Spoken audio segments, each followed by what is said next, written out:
तो देश को आज़ाद हुए 75 साल हो गए हैं। देश भर में आज़ादी का अमृत महोत्सव मनाया जा रहा है। इस खास मौके पर हम आपको एक ऐसे शख्स की आंखों देखी बता रहे हैं जिसने बेहद कम उम्र में स्वतंत्रता के आंदोलन में हिस्सा लिया और अंग्रेजों के जुल्मों को अपनी आंखों से देखा।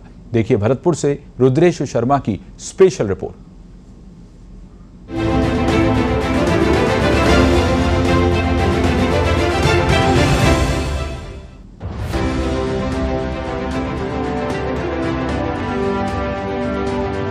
देश में आजादी के 75 साल पूरा होने पर आजादी का अमृत महोत्सव मनाया जा रहा है। इस खास मौके पर हम आपको एक ऐसे शख्स की कहानी बता रहे हैं जिन्होंने 11 वर्ष की उम्र में ही आजादी के आंदोलन में हिस्सा लिया और अंग्रेजों के जुल्मों को अपनी आंखों से देखा।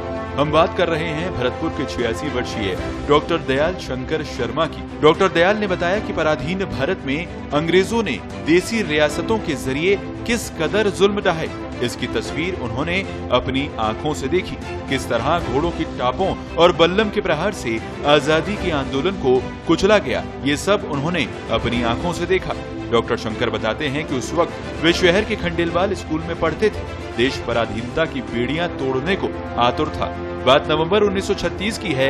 यहाँ किले में अंग्रेजी हुकूमत के एजेंट रहा करते थे। स्वतंत्रता के आंदोलन के तहत किले के बाहर धरना दिया गया था जिसमें सैकड़ों की तादाद में शहरवासी पहुंचे थे। बाबू राज बहादुर, मास्टर आदित्यन, सामल प्रसाद चतुर्वेदी, जगन्नाथ कक्कड़, दीपचंद दलाल, मदन मोहन पोद्दार आदि के नेतृत्व में ये धरना दिया गया था। लेकिन स्वतंत्रता के आंदोलन के तहत दिया गया धरना अंग्रेजों को रास नहीं आया और अंग्रेजों ने इस धरने को रौंदने के लिए तत्कालीन भरतपुर रियासत के बच्चू सिंह को GHI पलटन के साथ भेज दिया और आंदोलनकारियों को रौंद दिया गया।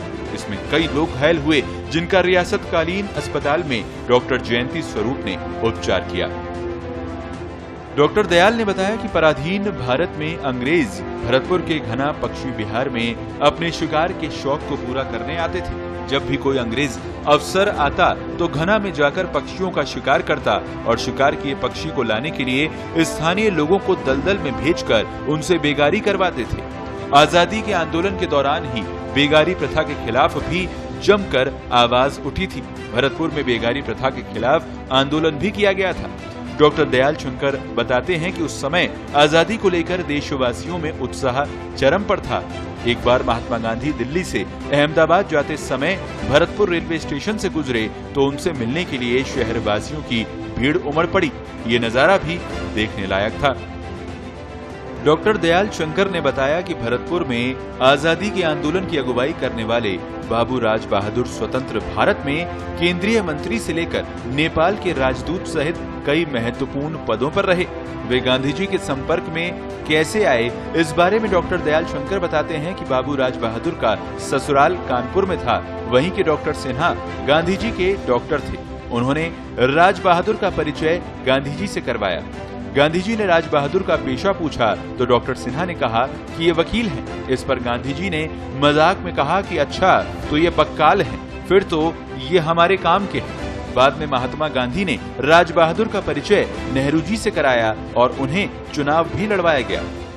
डॉक्टर दयाल शंकर ने देश का वो दौर देखा जब देश आजादी के लिए संघर्ष कर रहा था।